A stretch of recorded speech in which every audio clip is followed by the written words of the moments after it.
Bienvenue à cette édition du journal, mesdames et messieurs.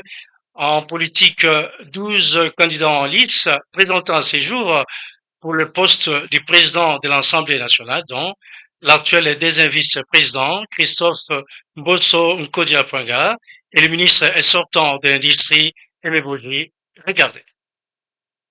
Présenté à ces jours comme candidat approuvé par l'autorité morale de l'Union sacrée de la nation, poste du président de l'Assemblée nationale, après la démission de Vital Kamere, Aimé Boji Sangara doit obtenir l'aval pour présenter le pouvoir, sa candidature être entérinée. Parmi eux, Christophe Mbosso Nkodia-Pwanga, actuel deuxième vice-président de l'Assemblée nationale et président de cette chambre basse du Parlement lors de la dernière législature, Jean-Baudouin Mayo Mandeke, un autre cadre de son propre parti politique UNC, qui est également l'un des fondateurs, ou encore 5 députés nationaux de Nord Kivu, dont Crispin Bindoulé, qui était à la tête des pétitionnaires et en précipité le départ de Vital Kamere. Pour rappel, Aimé Boji a été autrefois ministre de l'Industrie et cadre de l'UNC qui a dû démissionner du gouvernement Sumino 2 pour succéder au président de son parti politique UNC. Sécurité à présent, bouclage à partir du 3 novembre 2025 prévu par l'hôtel de ville pour le contrôle des véhicules dans la ville et province de Kinshasa. Reportage.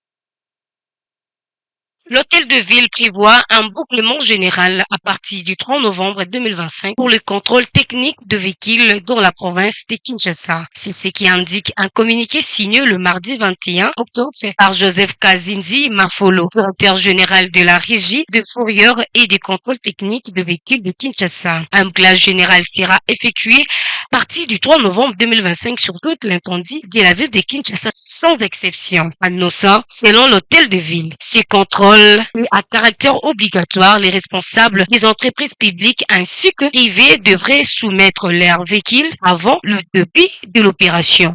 Plus tard, le samedi 1er novembre 2025, date fixée pour l'échéance de contrôle.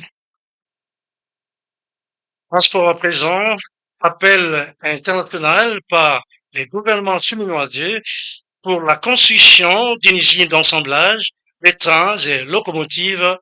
Suivez cette image.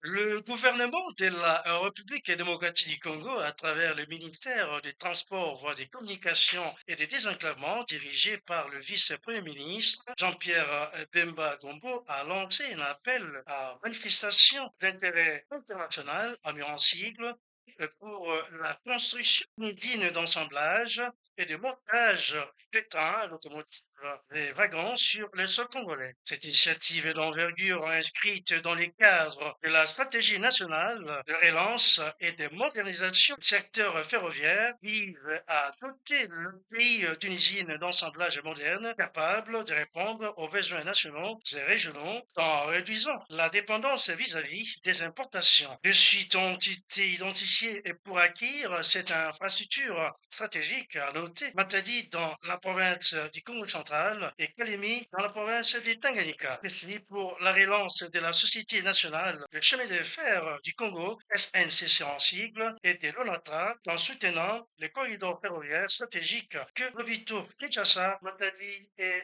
Banana. Pour toujours, lancement de l'opération Tosa Batosayo par le ministre provincial des Transports de la ville province de Kinshasa, Jésus Noël Cheke, une initiative visant à lutter contre la mauvaise conduite et non-respect des règles de circulation par les chauffeurs des taxis et les motocyclistes. Regardez. Le ministre provincial des Transports de la ville de Kinshasa, Jésus Noël Cheke, a lancé l'opération Tosabatosaye, initiative visant à lutter contre la mauvaise conduite et le non-respect des règles de circulation par les chauffeurs des taxis et les motocyclistes. Selon le ministre, cette campagne a pour objectif de rétablir l'ordre et la sécurité sur les routes de la capitale et l'accompagnement causé par certains conducteurs. Le phase de la sensibilisation débutera le 10 novembre et s'atteindra sur une période de 45 5 jours. Durant cette période, les acteurs du secteur des transports seront informés sur les réglementations en vigueur et les bonnes pratiques à adopter. À l'issue de cette phase, des contrôles rigoureux seront menés dès le mois de janvier afin de sanctionner les contrevenants. Le ministre provincial du transport appelle les conducteurs de taxis, bus et les motos à adhérer à cette démarche citoyenne présentée comme un pas important vers un transport urbain plus sûr et respectueux de l'usage.